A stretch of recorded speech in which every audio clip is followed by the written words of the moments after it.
শেখ সাদি বখিলের উদাহরণ দে, মাসালুল আগনিয়াইল বাখিল কামাসালিল হিমার তাকুল তাহমিলুজ যহবা ওয়াল ফিজ্জাতা ওয়া তাকুলুত তিবুনা ওয়াশ শাঈর। ধনী কৃপণের দৃষ্টান্ত হইল গাদার মতো। কিসের মতো? গাদার মতো। গাদা এক শহর থেকে আরেক শহরে দামি দামি জিনিস নিয়ে যায়, স্বর্ণ নিয়ে যায়, রূপা নিয়ে যায়, দামি দামি জিনিস বহন করে, কিন্তু খায় ঘাস আর গুড়া। খায় কি?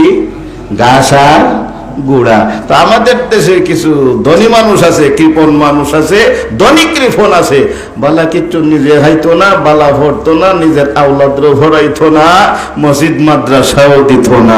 এরকম আসেনি না? নাই? জোরে হয়। মাহতারাম হাজিরিন, আল্লাহর পয়গম্বর বলেন বড় ভাই হইল মাল।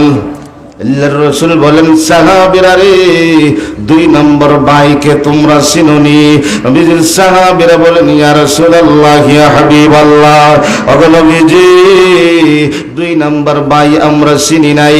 আল্লাহর রাসূল বলেন দুই নম্বর ভাই হইল আত্মীয় স্বজন। মানুষ যখন মারা যায় আত্মীয় স্বজন সর্বপ্রথম বাড়িতে আসে, সবাই গোল টেবিলে বসে, কেউ যায় বাঁশঝাড়ে বাঁশ কাটার জন্য, কেউ যায় মসজিদের মাইকে এলান দেওয়ার জন্য, কেউ যায় কাফনের কাপড় কেনার জন্য, কেউ যায় আবার আত্মীয় স্বজনকে খবর দেওয়ার জন্য, কেউ আবার ইমাম সাহেবকে ফোন দেন, হুজুর আমার আব্বা মারা গেছেন, আমার ভাইয়া মারা গেছেন, জানাজার নামাজ মসজিদের সামনে হবে, আল্লাহু আকবার। এইভাবে ইমাম সাহেবকে জানানো হয়। কেউ যায় খন্তি কুড়াল নিয়া, কুদাল নিয়া কবরস্থানের মধ্যে যায়, কবর কুড়ার জন্য যায়। এইভাবে আত্মীয় স্বজন গুলা নিজ নিজ কাজে লাইগা যায়। আল্লাহু আকবার। জানাজার নামাজের পর আত্মীয় স্বজন কবরস্থানের মধ্যে চলে যায়। কবরস্থানের মধ্যে যাইয়া লাশটা দাফন কইরা পাষাণ হৃদয়ের মতো মানুষগুলা যার যার বাড়িতে চইলা যায়। যার যার বাড়ির পাষাণ হৃদয়ের মতো চইলা যায়। নবীজি বলেন মেজো ভাই হইল আত্মীয় স্বজন। নেতার জন্য কর্মী, কর্মীর জন্য নেতা, ছেলের জন্য বাপ, বাপের জন্য ছেলে, ভাইয়ের জন্য ভাই, চাচার জন্য বাতিজা, বাতিজার জন্য ছেলে।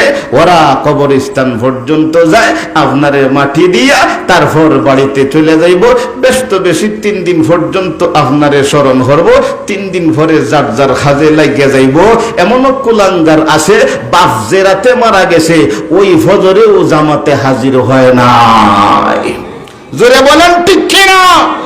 মাহতারাম হাজিরিন, এর জন্য কিতাবে আছে বাপ মারা গেলে ছেলে বাপের লাশ গোসল দেব, ছেলে মারা গেলে বাপে সন্তানের লাশ গোসল দেব। আল্লাহর কসম করে বলি, আল্লাহর কসম একবার, আল্লাহর কসম 2 বার, আল্লাহর কসম 3 বার, যে বাপ মারা যায় সন্তান যদি বাপের লাশটা গোসল দেয় কমাস কম 40 দিন পর্যন্ত এই সন্তান আল্লাহর নাফরমানি করতে পারে না। সমাজ 40 দিন পর্যন্ত এই সন্তান নাফরমানি করতে পারে না। এই ওয়াজ যখন আমার এলাকায় হচ্ছিলাম তখন আমার এক আত্মীয় বলল, তোমার ওয়াজটা বড় একবারে পারফেক্ট মিলে গেছে। কি বলে? তোমার যে মামাতো ভাই যেটা এখন মসজিদে যাইয়া আজান দেয়, একামত দেয়, ইমাম সাহেব না থাকলে নিজে নামাজ পড়ায়, তার বাপের লাশ গোসল দিছিল। আগে কিন্তু এইরকম ঠিক মতো নামাজ পড়তো না, ঠিক মতো মসজিদে যাইতো না, বাপের লাশ গোসল দেওয়ার পর থেকে এখন আর মসজিদ ছাড়ে না। জোরে বলেন সুবহানাল্লাহ। আরো জোরে মুসলমানের আওয়াজে বলেন সুবহানাল্লাহ। আল্লাহর পয়গম্বর বলেন 2 নম্বর ভাই হইল নিজের আত্মীয় স্বজন। নবীজি বলেন সাহাবীরা রে, 3 নম্বর ভাই তোমরা চিনোনি? আল্লাহর রাসূলের সাহাবীরা বলেন ইয়া রাসূলুল্লাহ, ইয়া হাবিবাল্লাহ, ওগো নবীজি 3 নম্বর ভাই আমরা চিনি না। আল্লাহর পয়গম্বর বলেন 3 নম্বর ভাই হইল নিজের আমল, নেক আমল, নিজের নামাজ, নিজের রোজা, নিজের হজ, নিজের যাকাত, নিজের বন্দেগী, গভীর রাত্রির তাহাজ্জুদ, ওইগুলা কিন্তু কবরের সঙ্গী হইয়া যায়। আপনার আমার নেক আমল এইগুলো হলো কবরের সঙ্গী। সুন্দর হরিয়ে অজু বানাইয়া ফজরের নামাজে যারা হাজিরা দেয়, এই ফজরের নামাজ তার কবরের সঙ্গী হইয়া যায়। গভীর রাতে যখন ঘুম ভাঙ্গে যায়, লেফটা ভালাইয়া কম্বলটা ভালাইয়া সুন্দর হইরা অজু হইরা যখন আল্লাহর কুদরতি কদমে সাজদা দেয়, এই সাজদা তার কবরের সঙ্গী হইয়া যায়। অতিও গভীর হয় রজনী যখন, নীরবে জপিও প্রভুর নাম তখন। প্রভুর দয়া যদি পাইবার চাও, গভীর রাতে উঠে প্রভুর গুণগান গাও। কবরে যদি আরামে থাকতে হয়, শেষ রাইতে চোখের পানি ফেলাও। শাইখের এঙ্গা হইতে হরছুন না যতক্ষণ না পর্যন্ত শেষ রাতে চোখের পানি ফেলাইছেন। শাইখে মুহাদ্দিস সাহেব রহমতুল্লাহি আলাইহি মুহাদ্দিস সাহেব হইতে হরছুন না যতক্ষণ না শেষ রাত্রে চোখের পানি ফেলাইছেন। শাইখে গহরফুরি হইতে পারছেন না শেষ রাইতে যতক্ষণ না পর্যন্ত চোখের পানি ফেলাইছেন। শাইখে বাগা হইতে পারছেন না যতক্ষণ না পর্যন্ত শেষ রাতে চোখের পানি ফেলাইছেন। জোরে হন ঠিক কিনা?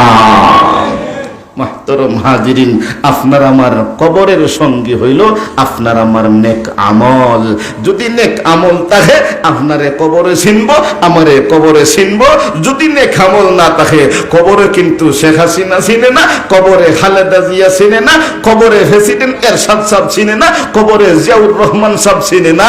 কবরে ঠেলাওয়ালার যদি ইমান থাকে আমল থাকে, ব্যানওয়ালার যদি ইমান থাকে আমল থাকে, কবরে তাদের চিনে। আরো জোরে আওয়াজ দেখুন ঠিক কিনা?